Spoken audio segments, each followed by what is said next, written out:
आज हम बात करेंगे डाइजेस्टिव सिस्टम की। क्लास 11th एनसीईआरटी का ये चैप्टर है। इसमें हम क्या करेंगे, जो एनसीईआरटी है उसे पॉइंट वाइज देखेंगे, सारे इंपॉर्टेंट पॉइंट्स को हम कवर करेंगे।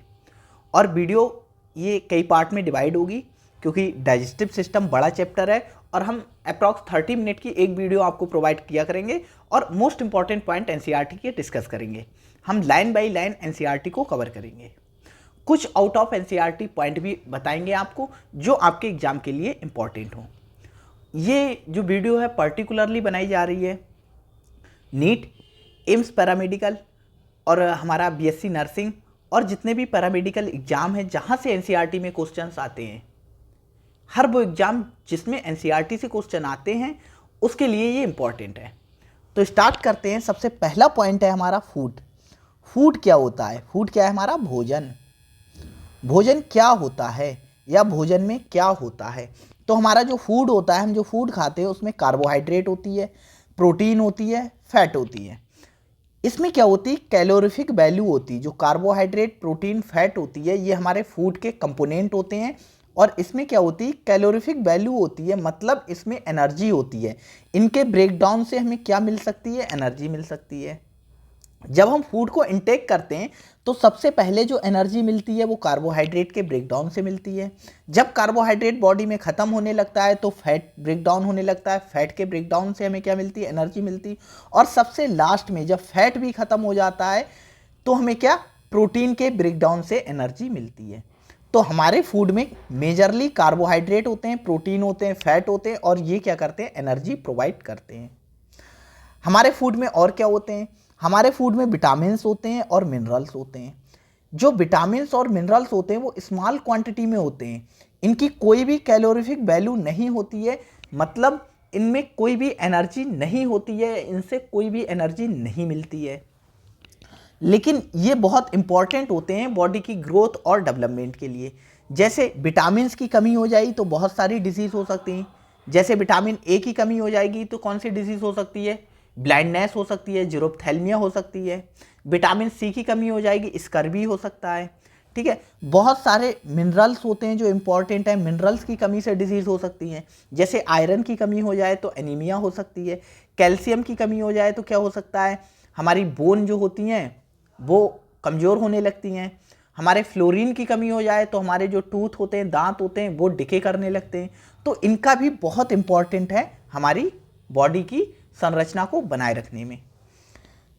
Food source of energy. Food क्या है? सोर्स है एनर्जी का for growth and repair of tissue. तो फूड क्या है? फूड एक सोर्स की तरह वर्क करता है जिससे एनर्जी मिलती है। ठीक है, और क्या होता है? एनर्जी मिलती है ग्रोथ के लिए और रिपेयर ऑफ टिश्यू। जो टिश्यू हैं डैमेज हो रहे हैं, टूट रहे हैं या नए टिश्यू बन रहे हैं, ठीक है, उनके लिए क्या मिलती है? एनर्जी मिलती है, उनको रिपेयर करने का काम करता है।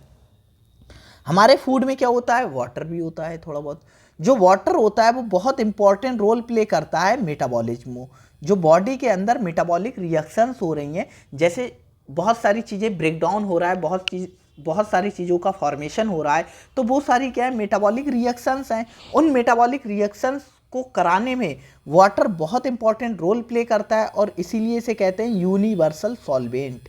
यूनिवर्सल सॉल्वेंट की तरह वर्क करता है और मेटाबॉलिज्म में इन्वॉल्व होता है। तो हमने क्या पढ़ लिया? एनसीईआरटी में फूड के बारे में इतना ही इंपॉर्टेंट पोर्शन दिया गया है। नेक्स्ट हम बात करते हैं बायो मैक्रोमॉलिक्यूल। तो हमारा जो फूड होता है उसमें क्या होते हैं? बायो मैक्रोमॉलिक्यूल होते हैं। तो बायो मैक्रोमॉलिक्यूल कहाँ पाए जाते हैं? हमारे फूड में पाए जाते हैं। हमारे फूड में पाए जाते हैं। जैसे कि बायो मैक्रोमॉलिक्यूल क्या है? हमारा कार्बोहाइड्रेट है, हमारा प्रोटीन है, हमारा फैट है। ये क्या है? बायो मैक्रोमॉलिक्यूल है, मतलब बड़े बड़े मॉलिक्यूल है। ये not utilize by body as such. जैसे हम कार्बोहाइड्रेट है, प्रोटीन है, फैट लेते हैं तो ये डायरेक्टली यूटिलाइज नहीं होते हैं। डायरेक्टली यूटिलाइज नहीं होते हैं, इसीलिए डाइजेशन की रिक्वायरमेंट होती है। Digestion needed. डाइजेशन की क्या होती है? रिक्वायरमेंट होती है। तो हमने क्या पढ़ लिया? मोटा मोटा फूड के बारे में पढ़ लिया। तो फूड के बारे में आपको रिवीजन करना चाहिए। हमने क्या पढ़ा है? फूड में हमारा जो मेजर पोर्शन होता है वो कार्बोहाइड्रेट, प्रोटीन, फैट होता है जिसकी कैलोरीफिक वैल्यू होती है। और विटामिन्स और मिनरल्स पाए जाते हैं जिनकी कोई भी कैलोरीफिक वैल्यू नहीं होती, पर ये इंपॉर्टेंट होते हैं। फूड क्या करता है, एनर्जी प्रोवाइड करता है जिससे ग्रोथ होती है और रिपेयर होती है टिश्यू की। वाटर होता है, वाटर क्या करता है, मेटाबॉलिज्म में इंपॉर्टेंट रोल प्ले करता है। हमारे फूड में बायो मैक्रोमॉलिक्यूल होते हैं जो डायरेक्टली यूटिलाइज नहीं होते हैं बॉडी के द्वारा, इसीलिए डाइजेशन की रिक्वायरमेंट होती है, डाइजेशन की ज़रूरत पड़ती है। नेक्स्ट एक डायग्राम की हेल्प से हम क्या समझेंगे, ह्यूमन डाइजेस्टिव सिस्टम को समझेंगे। ह्यूमन डाइजेस्टिव सिस्टम को, ये एनसीईआरटी का डायग्राम है। हमारा जो डाइजेस्टिव सिस्टम होता है उसमें सबसे बाहर की साइड हमारा क्या होता है, माउथ होता है। सबसे बाहर की साइड माउथ होता है। माउथ के बाद हमारा क्या आता है, ओरल कैविटी आती है। तो आपको ये सीक्वेंस याद होना चाहिए। सबसे बाहर क्या होता है, माउथ होता है। माउथ के बाद क्या आता है, ओरल कैविटी आती है। इसे बक्कल कैविटी भी कहते हैं, बक्कल कैविटी भी कहते हैं। ओरल कैविटी के बाद हमारा क्या आता है, फेरिंग्स आता है। फेरिंग्स के बाद हमारा क्या आता है, ईसोफेगस आता है। आपको डायग्राम में दिखता होगा सारा कुछ। ईसोफेगस के बाद हमारा क्या आता है, स्टोमक आता है, पेट आता है।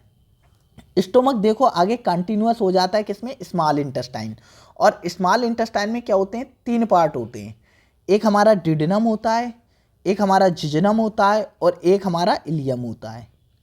हमारा डिडनम होता है, जिजनम होता है, इलियम होता है। स्टोमक के बाद ये 3 पार्ट होते हैं स्मॉल इंटेस्टाइन के, ठीक है। स्मॉल इंटेस्टाइन के बाद क्या आती है, लार्ज इंटेस्टाइन आती है। लार्ज इंटेस्टाइन में भी 3 पार्ट होते हैं। एक सीकम होता है, एक कॉलन होता है और एक क्या होता है, रेक्टम होता है। तो जो स्मॉल इंटेस्टाइन है उसके 3 पार्ट हैं, डिडनम, जिजनम, इलियम। लार्ज इंटेस्टाइन है उसके भी 3 पार्ट हैं। और वो 3 पार्ट कौन से हैं, वो 3 पार्ट हैं सीकम, कोलन और रेक्टम। और उसके बाद क्या आ जाता है, एनस आ जाता है। एनस पर क्या होती है, एलिमेंट्री कैनाल क्या होती है, एंड होती है। तो माउथ से स्टार्ट होती है, एनस पर एंड होती है।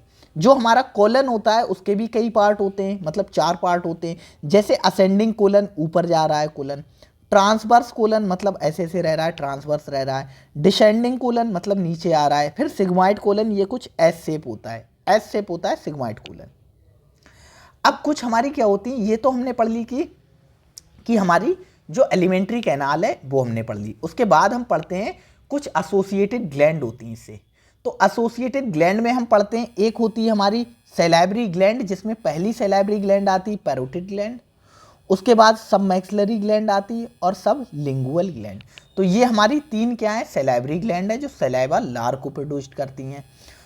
क्या है हमारी, पैरोटिड ग्लैंड, सब मैक्सिलरी ग्लैंड, सब लिंगुअल ग्लैंड। उसके बाद और हमारा क्या आता है, लीवर आता है एसोसिएटेड ग्लैंड में, हमारा लीवर आता है। ये लीवर आपको दिखता होगा। लीवर से लगा हुआ एक स्ट्रक्चर होता है जिसे हम गॉल ब्लैडर कहते हैं। तो गॉल ब्लैडर की इंपॉर्टेंस क्या है, गॉल ब्लैडर की इंपॉर्टेंस क्या है, तो गॉल ब्लैडर क्या करता है, जो लीवर है, लीवर क्या करता है, बाइल का फॉर्मेशन करता है, बाइल का फॉर्मेशन करता है। अब ये बाइल कहाँ स्टोर होता है, ये गॉल ब्लैडर में स्टोर होता है, गॉल ब्लैडर में स्टोर होता है। तो हमारी क्या क्या होगी, एसोसिएटेड ग्लैंड में एक हमारा क्या हो गया, हमारा हो गया सैलाइवरी ग्लैंड जिसमें 3 ग्लैंड है, पैरोटिड ग्लैंड, सब मैक्सिलरी ग्लैंड, सब लिंगुअल ग्लैंड। उसके बाद हमारा एक ग्लैंड हो गई लीवर और एक ग्लैंड हमारी क्या है, पेनक्रियास।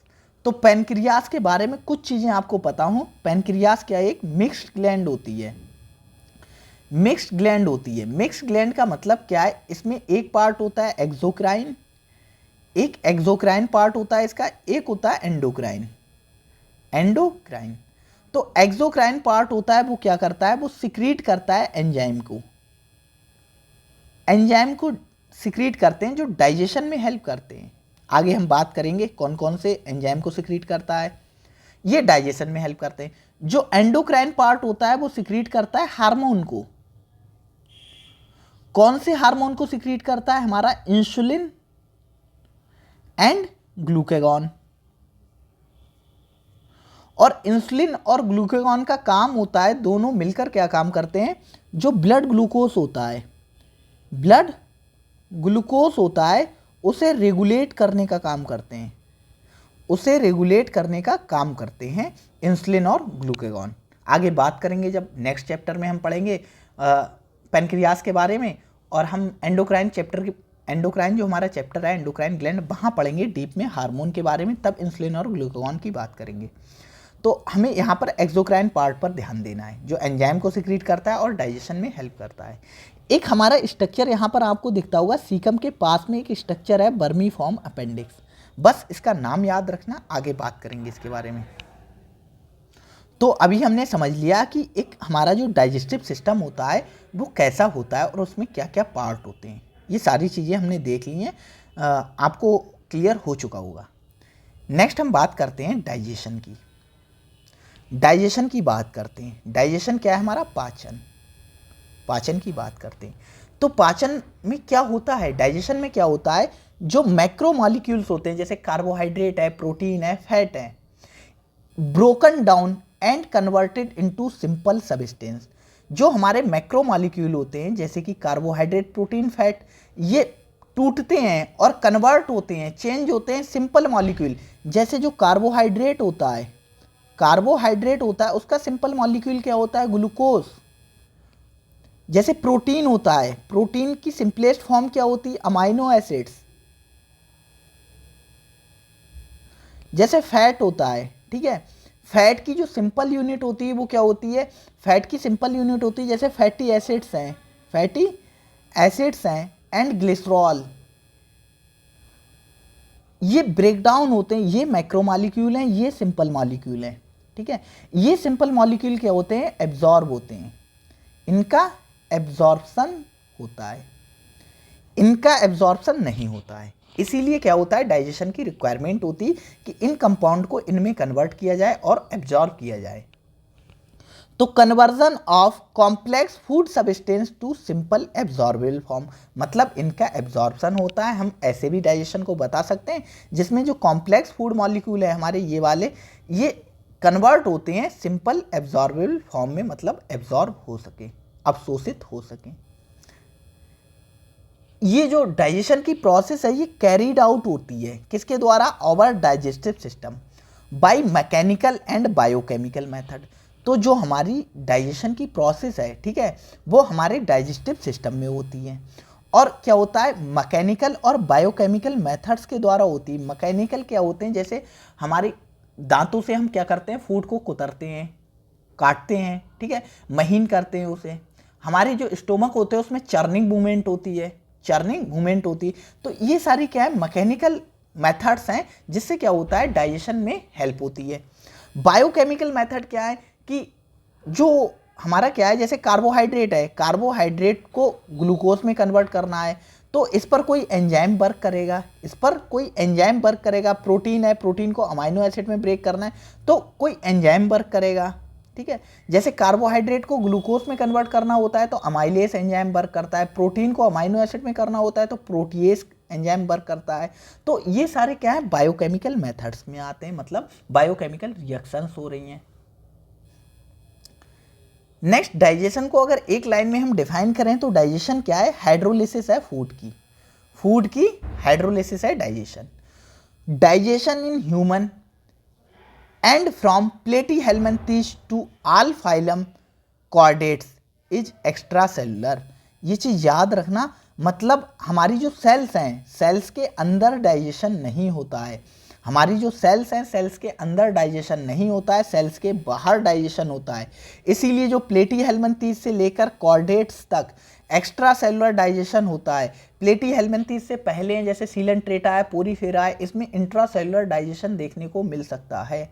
लेकिन हमारा जो प्लेटीहेल्मिन्थेस से लेकर जब हम आगे बढ़ते हैं, एस्केहेल्मिन्थेस है, आर्थ्रोपोडा है, मोलस्का है, ठीक है, हमारे कॉर्डेट्स हैं, तो इनमें सब में क्या होता है? डाइजेशन सेल्स के बाहर होता है, एक्स्ट्रा सेलुलर होता है। और ह्यूमन भी कॉर्डेट्स में आते हैं। Coelenterates also have extra cellular digestion, तो एक एक्सेप्शन है, उससे पहले सब में इंट्रासेलुलर होता है, लेकिन हमारा सीलेंट्रेट्स है, जो सीलेंट्रेट्स होते हैं उसमें भी क्या होता है? एक्स्ट्रा सेलुलर डाइजेशन देखने को मिलता है, एक्स्ट्रा सेलुलर डाइजेशन होता है। नेक्स्ट आता है हमारा human digestive system consist of. जो ह्यूमन डाइजेस्टिव सिस्टम होता है उसमें क्या चीज़ें होती हैं? एक तो एलिमेंट्री कैनाल होती, तो एलिमेंट्री कैनाल रिवीजन करो। एलिमेंट्री कैनाल में क्या क्या था? सबसे बाहर की साइड हमारा क्या था? माउथ, माउथ के बाद ओरल कैविटी, ओरल कैविटी के बाद क्या था? फेरेंक्स, फेरेंक्स के बाद क्या था? ईसोफेगस, ईसोफेगस के बाद स्टोमक, स्टोमक के बाद स्मॉल इंटेस्टाइन, फिर लार्ज इंटेस्टाइन, उसके बाद एनस। एसोसिएटेड ग्लैंड्स कौन सी थी? हमारी सैलिवरी ग्लैंड थी, हमारा लीवर था और पैनक्रियास, ये एसोसिएटेड ग्लैंड थी। अब हम एक एक करके बात करेंगे। सबसे पहले हम बात करेंगे एलिमेंट्री कैनाल की, जो आहार नाल होती है। इसे क्या कहते हैं हिंदी में? आहार नाल कहते हैं।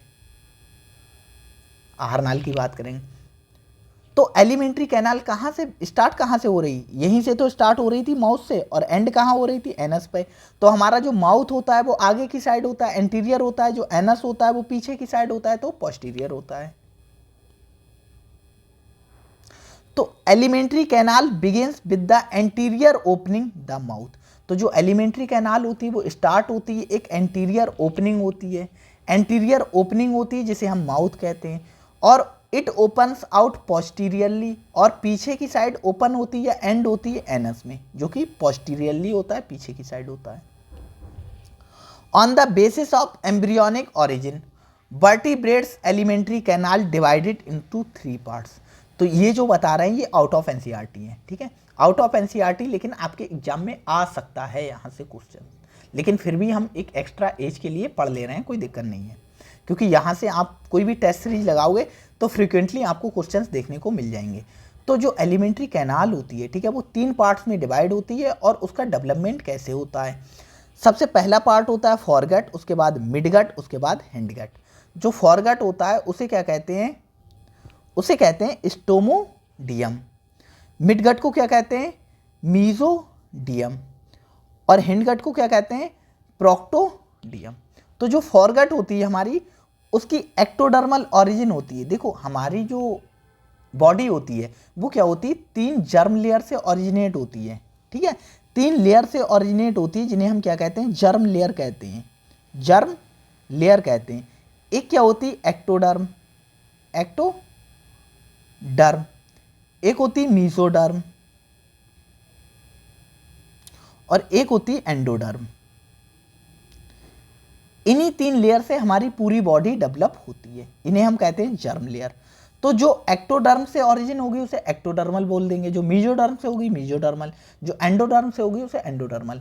तो हमारी जो फॉरगट होती है उसकी जो ऑरिजिन होती है एक्टोडर्मल होती है, मतलब एक्टोडर्म से ऑरिजिनेट होती है, बनती है।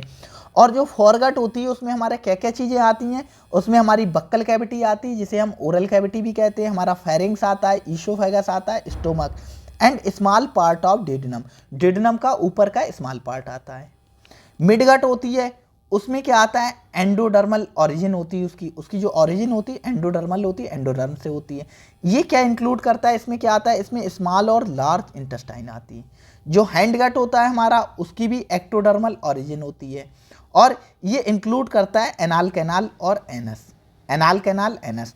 तो एनाल कैनाल क्या होती है? एनाल कैनाल जो हमारा रेक्टम होता है, रेक्टम और एनस, रेक्टम और एनस मिलकर क्या करते हैं? एनाल कैनाल बनाते हैं, एनाल कैनाल को फॉर्म करते हैं।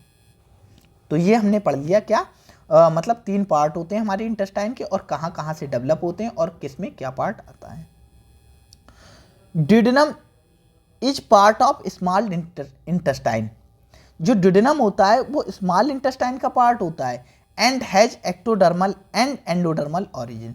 तो जो हमने यहाँ पर पढ़ा था, देखो जो स्मॉल इंटेस्टाइन और लार्ज इंटेस्टाइन, इसका डेवलपमेंट कहाँ से हो रहा? एंडोडर्मल हो रहा था। लेकिन जो हमारा ड्यूडेनम होता है, स्मॉल इंटेस्टाइन का एक पार्ट होता है, जिसकी जो ऑरिजिन होती है वो एक्टोडर्मल भी होती है और एंडोडर्मल भी होती है। नेक्स्ट हम बात करते हैं 6 पॉइंट हमारा आता है, mouth lead to buccal cavity और ओरल कैविटी। जो माउथ होता है वो किसमें ओपन होता है? माउथ लीड करता है, किसमें लीड करता है? बक्कल कैविटी में, ओरल कैविटी में, ये हमने पहले ही पढ़ लिया। अब जो हमारी ओरल कैविटी होती है, हमने माउथ की बात कर ली, हम थोड़ी बात करते हैं ओरल कैविटी की। ओरल कैविटी में हमारा क्या क्या होता है? तो oral cavity has, oral cavity में क्या होता है? एक तो हमारे टीथ होते हैं, दांत होते हैं, और एक मस्कुलर टंग होती है। दांत होते हैं और क्या होती है? टंग होती है। Each tooth is embedded in a socket of jawbone. इस टाइप के डेंटेशन को कहते हैं थीकोडेंट। जो दांत होते हैं, ठीक है, ईच टूथ, एवरी जो दांत होता है वो एम्बेडेड होता है, धसा होता है एक सॉकेट में। सॉकेट में जॉ बोन के, जॉ बोन में एक सॉकेट होता है, इस टाइप से जॉ बोन होती है, उसमें सॉकेट होता है, ठीक है, डायग्राम होगा, ये देखो, ये हमारी जॉ बोन है, इसमें ये सॉकेट बने हुए हैं, इसमें क्या होता है, टीथ धसे होते हैं। अब इस धसे होने की प्रोसेस को क्या बोलते हैं, इसे बोलते हैं, इस टाइप के डेंटेशन को थीकोडेंट टीथ बोलते हैं। इस टाइप के जो दांत होते हैं उसे थीकोडोंट टीथ बोलते हैं, और इस टाइप के डेंटेशन को बोलते हैं थीकोडोंट डेंटेशन। जो हमारी जॉ बोन होती है इसका नाम क्या है, ये आउट ऑफ एनसीईआरटी क्वेश्चन है, आपको पता होना चाहिए। जो हमारी जॉ बोन होती है वो क्या होती है, मैंडिबल, मैंडिबल होती है हमारी jaw bone. The human being forms two sets of teeth during their life, diphyodont teeth. तो हमारे जो ह्यूमन होते हैं, ह्यूमन में क्या होते हैं, 2 बार दांत निकलते हैं, 2 बार जीवन में दांत 2 बार निकलते हैं। इस टाइप के डेंटेशन को क्या कहते हैं, थीकोडोंट कहते हैं। एक बार जो दांत निकलते हैं या सेट निकलता है उसे टेम्परेरी मिल्क और डेसिडुअस टीथ कहते हैं। जो पहली बार निकलते हैं टेम्परेरी मिल्क या डेसिडुअस टीथ कहते हैं, ये क्या होते हैं, फॉल हो जाते हैं, गिर जाते हैं। उसके बाद क्या आते हैं, अगला सेट आता है जिसे हम कहते हैं परमानेंट टीथ और adult teeth. An adult human has, एक जो एडल्ट ह्यूमन होता है उसमें क्या होते हैं, 32 परमानेंट टीथ होते हैं। 32 क्या होते हैं, परमानेंट टीथ होते हैं, 32 दांत होते हैं, जो 4 डिफरेंट टाइप के होते हैं। 4 डिफरेंट टाइप के होते हैं। इस टाइप के डेंटेशन को कहते हैं हेट्रोडोंट डेंटिशन। ये याद रखना, ये भी थीकोडोंट टीथ लिखा है, लेकिन इस डेंटेशन को कहते हैं थीकोडोंट डेंटिशन। ऐसी डाइफाइडॉन डेंटिशन यहाँ पर लिखा नहीं है, लेकिन आप याद रखना, ठीक है।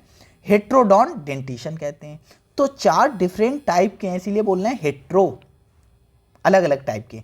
तो कौन से 4 डिफरेंट टाइप के हैं, एक होते हैं incisor, canine, premolar, molar. Incisors, canine, premolars, molars. Dental formula फिर हम देखते हैं, ठीक है। तो डेंटल फार्मूला को कैसे बताया गया है, arrangement of teeth in each half of the upper and lower जा। मतलब जो अरेंजमेंट है दांतों का, each half of the upper and lower जा, कुछ इस टाइप से। ये जैसे एक जॉ ये है, एक ऊपर का होगा एक नीचे का, मान लिया ये लोअर जॉ है, ठीक है।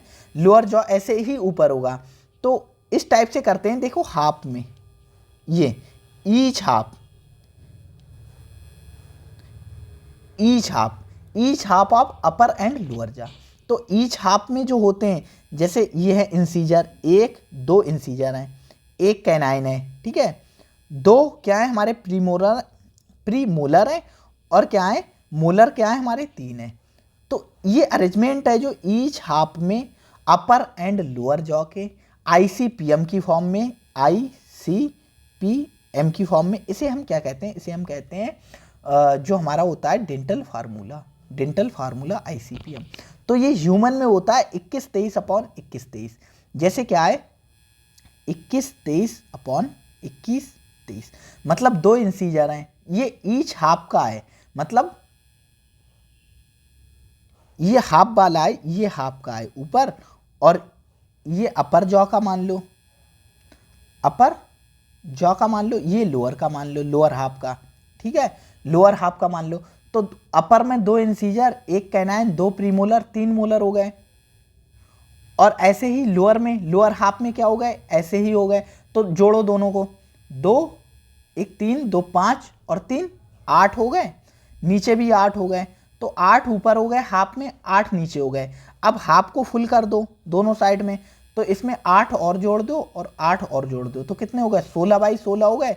तो 16 ऊपर हो गए, 16 नीचे हो गए, तो टोटल कितने हो गए, 32 हो गए हमारे, 32।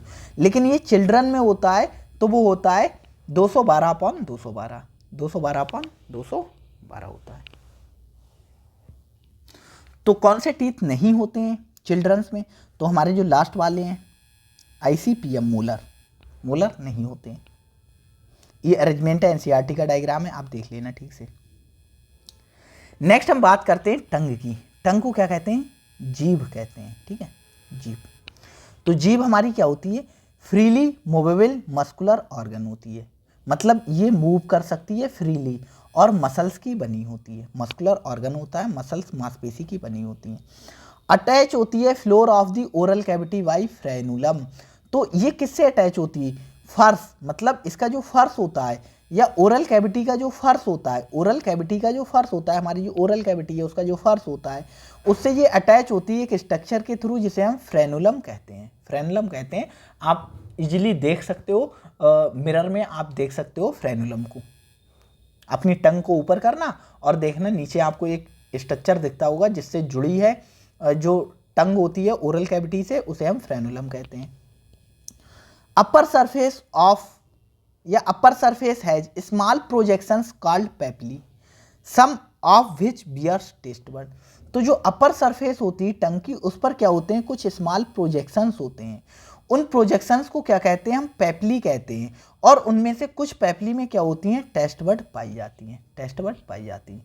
जैसे हमारी कौन कौन सी पेपली होती हैं, सर्कमबैलेट होती हैं, फोलेट होती हैं, ठीक है, ये पेपली पाई जाती हैं। और भी होती हैं लेकिन वो ज़्यादा इंपॉर्टेंट नहीं है, बस आपको पता होना चाहिए पेपली होती हैं। और कुछ पेपली क्या होती हैं जिन पर क्या होती हैं, टेस्ट बड पाई जाती हैं। टेस्ट बड क्या करती हैं, टेस्ट को सेंस करने का काम करती हैं और सिग्नल्स भेजती हैं ब्रेन तक, फिर ब्रेन एनालाइज करता है।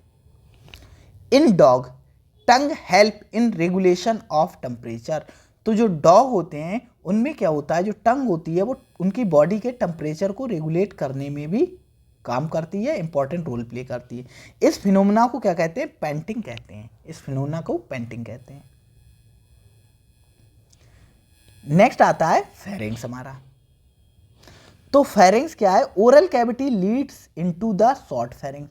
तो ओरल कैविटी लीड करती है या ओपन होती है किसमें, एक छोटी फेरिंग्स में। फेरिंग्स क्या करती है, सर्व्स करती है as common passage for food and air. तो जो फेरिंग्स होती है वो दोनों के लिए कॉमन पैसेज होती है, फूड और एयर। ये बहुत इंपॉर्टेंट क्वेश्चन है, ये कई बार पूछा गया है नीट में और पैरामेडिकल एग्जाम्स में, एम्स के और अदर नर्सिंग एग्जाम्स हैं उनमें बहुत बार पूछा गया है ये क्वेश्चन कि ये कॉमन पैसेज होता है फूड एंड एयर दोनों के लिए, मतलब इससे फूड भी जा सकता है और एयर भी जा सकती है। तो ईसोफेगस एंड ट्रेकिया, ट्रेकिया को क्या कहते हैं, विंड पाइप कहते हैं। दोनों ओपन होती हैं फेरिंग्स में। डायग्राम में हम देखते हैं, जैसे ये देखो, ये वाला हमारा पोर्शन क्या है, फेरिंग्स का है। ये देखो ये ट्रेकिया है, ये ट्रेकिया आ रही कहाँ, ओपन हो रही फेरिंग्स में, ये भी नीचे से आ रही है और ओपन हो रही फेरिंग्स में। अब ये ईसोफेगस है, ये भी कहाँ ओपन हो रही, ये भी फेरिंग्स में ओपन हो रही है।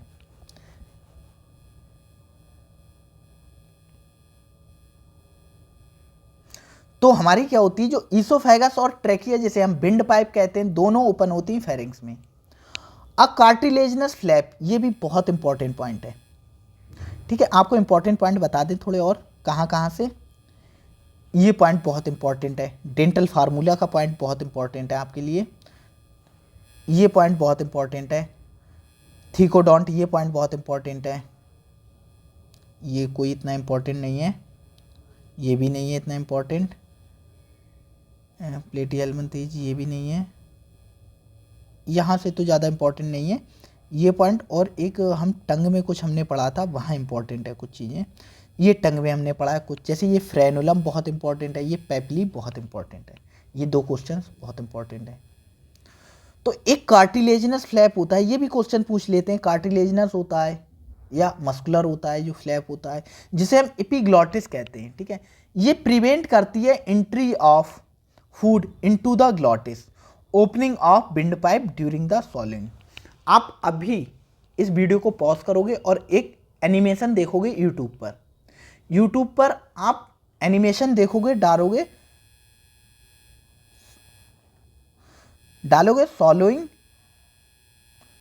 एनिमेशन, मतलब निगलने का एनिमेशन आप यूट्यूब पे डालोगे, अभी देखोगे उसमें आपको एक स्ट्रक्चर दिखता होगा एपिग्लॉटिस स्ट्रक्चर दिखता होगा। वो कैसे क्या करता है, वो फूड को ग्लॉटिस में जाने को रोकता है। और ग्लॉटिस क्या है, जो विंड पाइप है, ट्रेकिया है, उसकी क्या है, ओपनिंग है।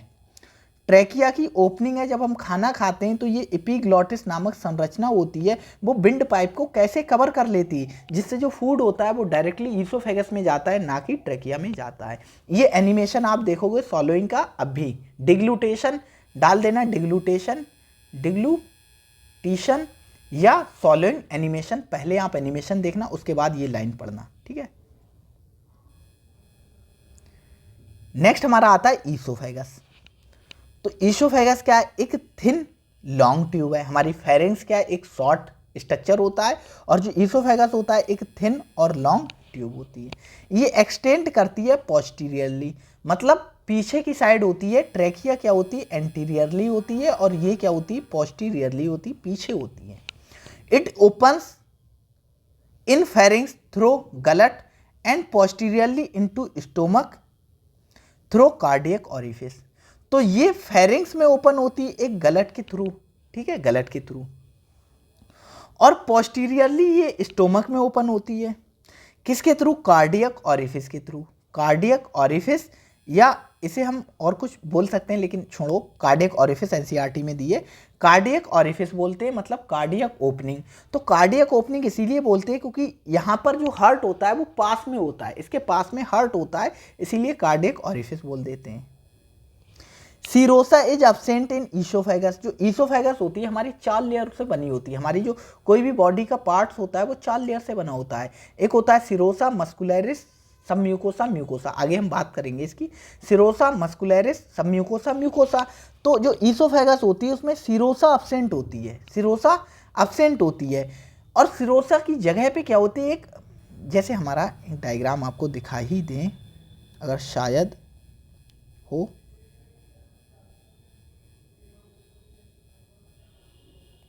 मिल जाए, ये है। जैसे हमारा कोई भी बॉडी का पार्ट्स होगा, ठीक है, वो इस टाइप से बना होगा। मतलब कोई भी, जैसे ये हमारी नली है ईसोफेगस, तो इसके बाहर की साइड सबसे क्या होगा, सीरोसा, उसके अंदर क्या होगा, मस्कुलरिस, उसके अंदर सबम्यूकोसा, उसके अंदर म्यूकोसा वाली लेयर होगी, ठीक है। ये ल्यूमन है इसकी।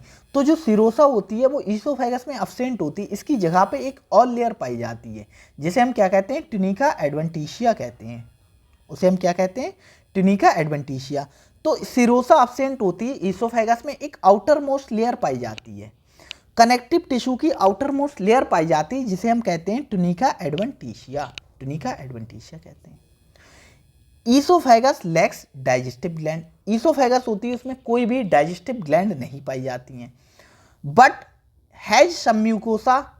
जो इसकी सम्यूकोसा होती है उसमें म्यूकोसल ग्लैंड होती हैं, which make some mucosa thickest in alimentary canal. फिर से दिखाते हैं,